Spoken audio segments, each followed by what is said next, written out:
All right, guys. I hope you're excited about tonight. We're going to revisit one of my favorite sessions from semester 3, the Person of Peace Strategy. How many of y'all remember doing one of those Zoom calls with me where we talked about your transcendent there, strategic there, rocks, goals? How many of you had those in your hands? Go ahead and take them out. We're going to do a little bit of evaluation, but I'm going to do kind of an overview and reminder of how to effectively use this tool. So a little bit about this tool that you got in your packet there in front of you. You have what's called the framework of life. This process and this system was developed inside of a church by a group of people who thought that they can enrich the corporate world by helping people understand that their life actually has transcendency through what Jesus defined as significant worth, purpose, value. So they put biblical truth to work and they invaded the corporate space and they are taking over. This is a church out of Dallas. I didn't know about any of this material until I went to an engineering firm and they started to show us how they're helping their people grow. When I started to go through this material with them, I was like, whoa, wait a minute. This sounds really biblical, really familiar. And that's when they said, yeah, we got this from a church in Dallas who started a foundation, which is now a corporate entity that is training other corporations on how to teach their children to engage with leadership processes. So if you'll remember, I'm going to use this whiteboard. Every one of us have a generational call on our life, and that's what we call transcendency, because our generational call that's on our life is intended to make a difference. I just realized I don't have a microphone. That's why I'm yelling at y'all. It's okay. No, I don't have. I'm not using the mic. It's fine. I was like, why am I talking so loud? But transcendency is, somebody give me the definition for transcendency. What does transcendent mean? To transcend means to rise above. What else? Give me another one. Something we're not going to accomplish, believe for something else? Yeah. Transcendent, I think in the easiest definition is it's bigger than. Whether it's rising above the boundaries above or extending beyond the borders of or going beyond. We have a responsibility for something that goes beyond our life, and we call that our there. Do y'all remember this language? Good. Now, we have to use what's called a moment of truth before we discern how to get to our there. Do y'all remember this word? You're here. Yeah. Here requires us to have what's called a moment of truth. In your packet, I have all this language defined. So the packet that you got tonight, as you're just engaging with leadership, I'm using this language to build all of our ministries, using my language to build out the different things that I'm doing in my roles in our community and in leadership. But a moment of truth requires us to acknowledge reality, obtain the story, ask myself some real tough questions, and then create a plan. So being honest with ourselves, having a moment of truth, and I'm just going to ask you guys, based on our Person of Peace strategy and what you said was you're there, how many of you achieved the goals that you set for yourself last year? Good. Some of them, any of them? Let's go. Very good. How many of you didn't even remember that you set goals? That's okay. Have a moment of truth. You're not confessing to me. There's no condemnation for me. This is your life. So a moment of truth requires you to look at what you were setting out to do, thinking through, and then whether or not you engage with that process or not. How do you feel, for those of you who accomplished, you accomplished all your goals, Lupita? Except one. Okay, cool. How does that make you feel?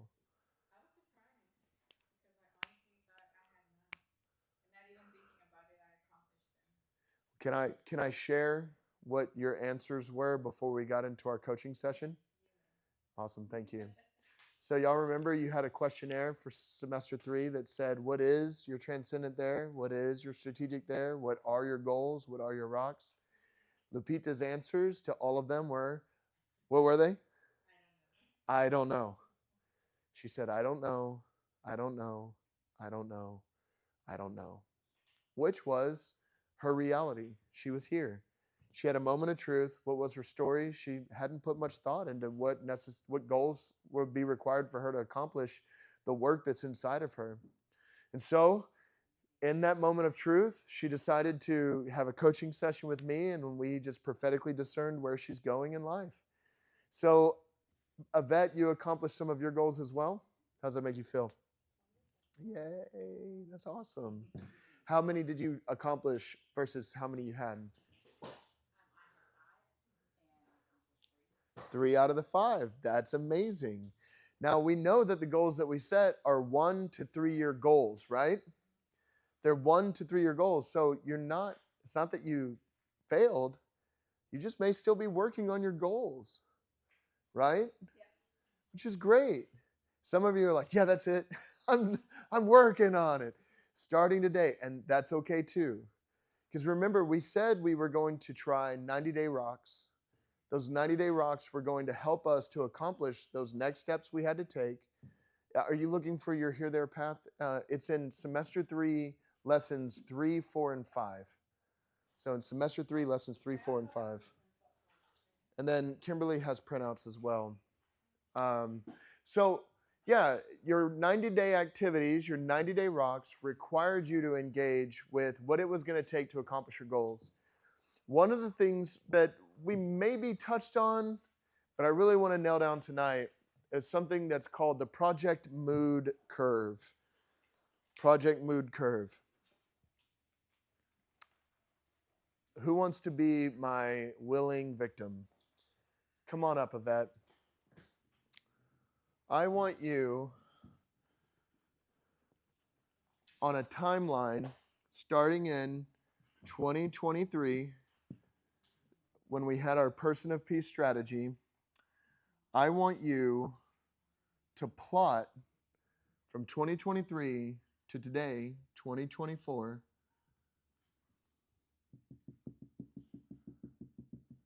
however you decide to do it, your positive experiences and your negative experiences. Then you have your middle of the road experiences. So you might think through, we had our conversation about October 2023 around that time.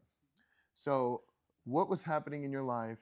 And while I keep talking, I just want you to plot over the next year, your just by memory, how you felt month by month. Can you do that? I can sure try. Awesome. So the Project Mood Curve. Mood, M-O-O-D. Project Mood Curve. Every one of us experienced this. There's not a single one of us that escapes the Project Mood Curve. The Project Mood Curve is something that we used in engineering to navigate how we would best engage with solving real issues real time. Because not every project goes the way that you expect it to go. That's why being confronted by the reality of here can either be a very encouraging place to start, or it could be very discouraging. And then as you're going through this Person of Peace strategy, understanding where you are in your goal engagement and your 90-day rocks, your evaluation of how it's going can cause you to feel very negative or very positive. That's why it's a Project Mood Curve. Now, Project Mood Curve is a good tool to use. And I want Yvette to be able to, she's counting out her months right now, to kind of highlight her high points and her low points just over the past year. Whenever we look at our life, and if you would like to, you can put a line and dashes across your page and just think about your last year. And I want you to put all of your positive experiences above the line, your basic experiences on the line, and your bad experiences below the line. Just give it a shot. Map it out. Think about your last year in months or weeks. Give you a few minutes to work on that.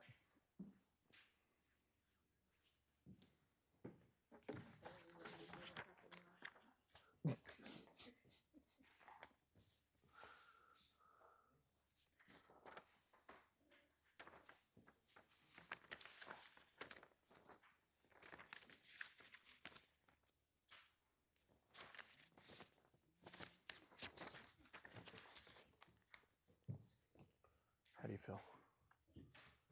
Does that represent? There you go. Connect the dots. Perfect. You knew the assignment.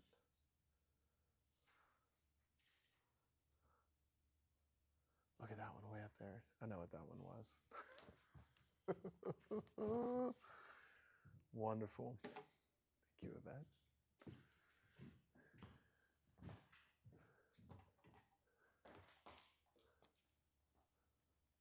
Are you mapping out your year as well? Do it to the best of your ability. Map your year. Go for it. You got 3 minutes. What'd you say? Okay, so think what I was saying to Yvette. I want you to draw a line. 2023, October of 2023, about the time we had the conversation about our There Here path. And I want you to just draw a dotted line. It represents 12 months. Positive experiences go above the line. Negative experiences go below the line.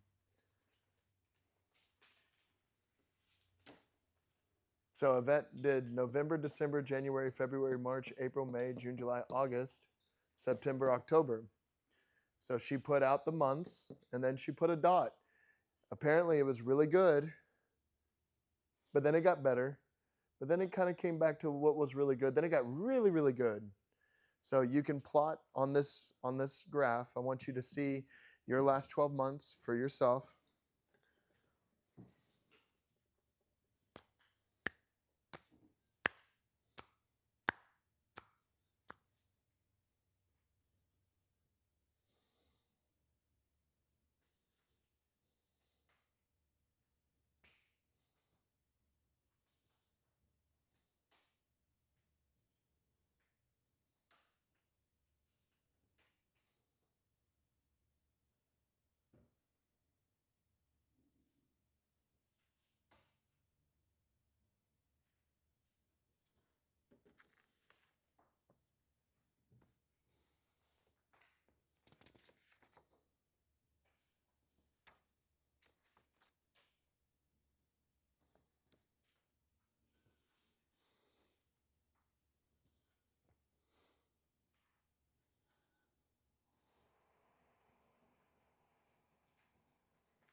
So everybody got their year plotted out?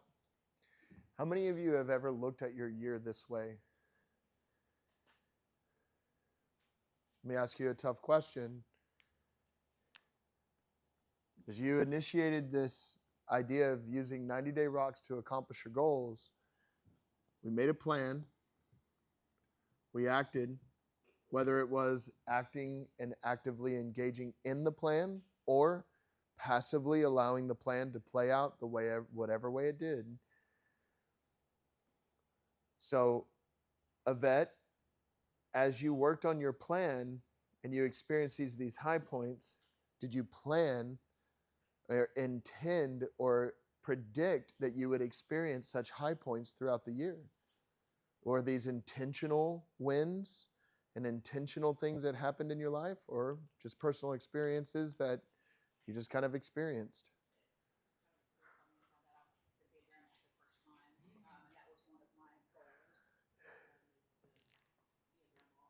Yeah. That's phenomenal. So there was a plan in place. You got to experience the fulfillment of that. Now, your negatives, we don't have to get into what they are, but did you plan for them to become what they were? No, we rarely do. We rarely plan this part of the journey. But that is why every one of our sessions that we did, I gave you this idea. We plan, we act, then we learn, and then we adjust. Planning, acting, learning, and adjusting is the result of us measuring our engagement with life and where we are in our mood. Now, thankfully, Yvette's graph kept going. She hit a she hit a low point, and it wasn't like, God rest her soul. Something changed. Something changed because obviously there was an adjustment or an experience. Now, let me show you this in regards to our projects that we're working on. A more simplified version without using your life as an experience. The project mood curve works like this. We start every project we ever work on in sort of a normative state. Unless it's a crisis and we're responding to something critical, we have a normative. This is where we've sat down, we've counted the cost, we've come up with something to engage with step by step, and then we start our journey. This was once defined as a here. Typically what happens is we start norming or normalizing. From our normalized point, we climb because it's our expected outcome. We don't set out to fail, we set out to succeed, but then something always happens. Every project, every job you've been a part of, or even relationship, there's a turning point.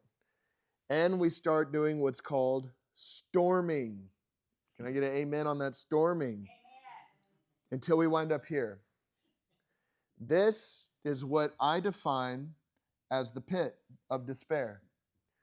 The pit of despair is not necessarily a bad place to be, because a pit of despair can be a mechanical issue. What are you going to despair over? Something you can't control, or maybe a weather issue. If you were planning a wedding and it's supposed to be outdoor and everything's going great and then a hurricane comes, you can't control that. Maybe it's something you did. Maybe it's something you said. Maybe you got disengaged. Maybe you were injured. Whatever that is, you're here to there into the pit does not mean you should quit. Remember our conversation about when we face opposition. When we face opposition, we have to make a decision. The only posture that a Christian should maintain in the kingdom is one that is advancing.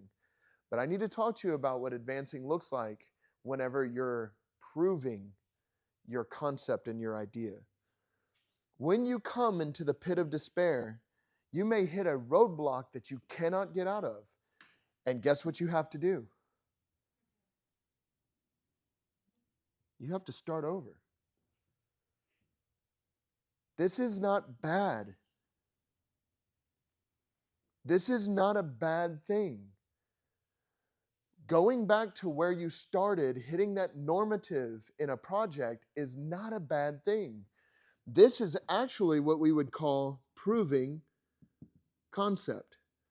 This is a place of proving. Well, let's see, I have an issue. I tried this approach, it seemed to be fixing it, and then boom, it didn't work. Well, let me try a different approach. Does this make sense? This isn't just your life that goes up and down. I'm talking about your everyday engagements, right? But I have to bridge the two together to say everyday engagements are reflective of how we engage with our entire life. It is never going to be a straight climb up. We have to learn what to do when we hit the pit. Now, when we hit the pit and we planned, we acted, we learned, our adjustment can be starting over, trying something else, trying something new. I started a 501c3 called Serve Network. And as a 501c3, I started spinning up and creating bylaws, constitution, and I started to engage in how I would rally nonprofits together to accomplish this goal and that goal. Well, I hit a pit. And in that pit, I had to make a decision. I can take what I've been doing and keep solo doloing this thing and wearing myself out, or I can partner with the Chamber of Commerce and actually Serve Network would go on pause until a later date, and then put my project into this other place where now it started over, normalizing at the beginning, and now we're in a new project mood curve. But sometimes in the pit, we decide we're going to adjust. We're not starting over, we're adjusting. We make our adjustment and we start what's called performing. Norming, we're figuring out the kinks. Storming, this isn't working. Pit of despair, we make our decision to make an adjustment to keep going, or we just start over. Don't let the language of the pit really cause you to have a negative perspective of this. It's just an honest place. It's an honest place, and it's a place where you have a moment of truth with yourself or with your team that you're working on and say, guys, are we beating our head against a brick wall? If we're beating our head against a brick wall, then we've got to start over and we've got to do something different. So in the project mood curve, you may look at your transcendent there, your goals, your rocks, and you might plot yourself somewhere in this curve. Truthfully, this is an explanation curve, but the real curve for a project most of the time looks like this. There's some peaks and valleys. There's some moments that it just isn't good. I really relate, and I love listening to Mike's story as a project manager as he's dealt with some big industrial stuff. I love that kind of stuff. I love getting my hands into the depths and the milieu of it. And man, I used to love fighting and arguing over the best approach with a whole bunch of people on how to get something accomplished. We'd get something big done, but this is what the project looks like.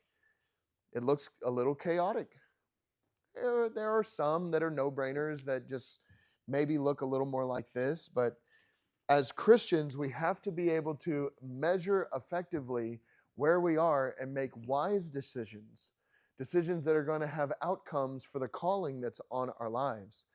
I found myself in a pit, and I describe it often, where I knew that God had not called me to the career that I was so successful in. I was here. And in that pit, I couldn't just start over. I couldn't just quit my job. And this is what, I talk to some folks about, and they get this passionate project on their heart, and they're like, I know what I need to do. I need to quit. And they quit their job. And it's like, wait a second. Who did you talk to? Who gave you the insight? What are your plans? How do you execute your plan now with no income? What are you looking at? How are you going to have stability? Where are you going to live? And if your reality supports it, quit. But that just brings you here to normative again. You're starting a new project. Whereas adjustment, well, it starts to look like your time gets used a little bit differently. Not to pick on Mike, but I'm familiar with things that he's going through. And he has this corporate job and also a secondary business that he has a lot of heart and soul in. He had to come to a place to where he had to decide where he was going to be spending all of his time. So he made that decision based on the data that he had. He didn't just one day say, I've got a passion project in my heart, right? And say, I quit. Hey, honey, guess what? We don't have any income. You're paying the bills, girl. He didn't do that.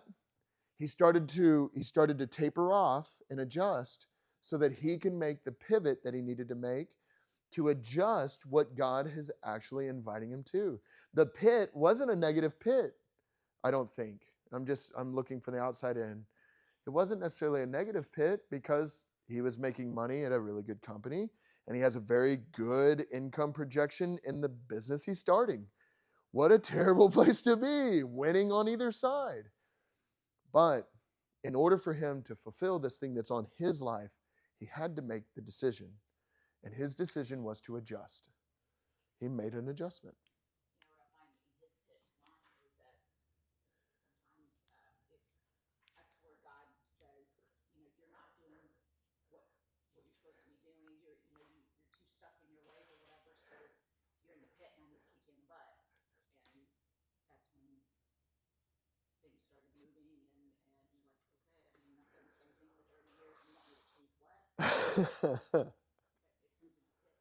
Mm-hmm. Mm-hmm. So you don't scrap the whole plan. You make the adjustment. You reevaluate. So if you'll remember in our conversation in Person of Peace Strategy or in the second page of your packet, we have what's called the nesting theirs. Or nesting theirs, what they are is how we engage with this thing that we're called to. So you see, the top there is your transcendent there. Figuring that out. And can I just keep using you guys as an example? Thank you. Thank you so much. So whenever you found yourself in this decision-making zone called the pit, did you have an idea of actually what you wanted to do?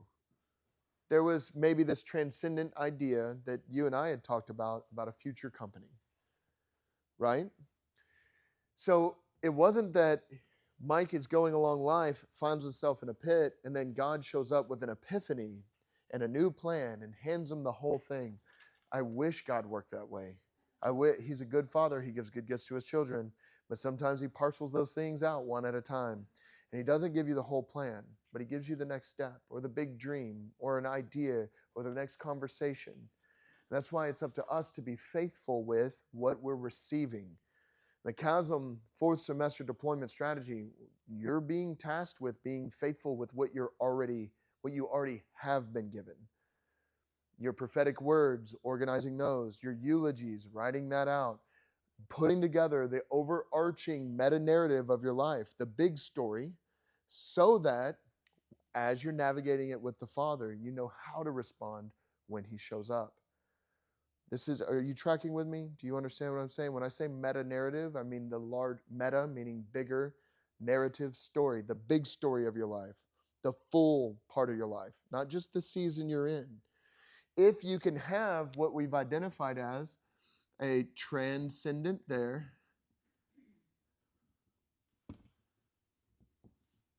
you know when you are off or on target to some degree. Now, it's a broad target that you're aiming at. It's the company in your mind. Well, where is it housed? How many vehicles do you have? What is the equipment? How many employees? What is your payroll? What are your margins? All these minute details you cannot work out. You can project, but you know when you're off or on to this idea. Whatever that thing is, whatever your there is that you have written on your paper, you know when your life is on target or when you're off. It's a clear indication. So our transcendent there helps us define the overarching theme for our life. Our strategic there, this is how we're going to see in our life that we are accomplishing that goal. So the strategic there is simply the measurables that happen.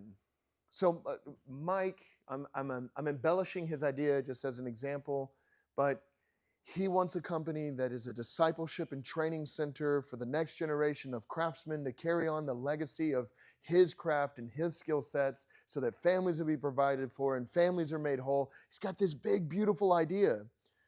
How does he know he's accomplishing that? Is going to be found in his strategic theirs.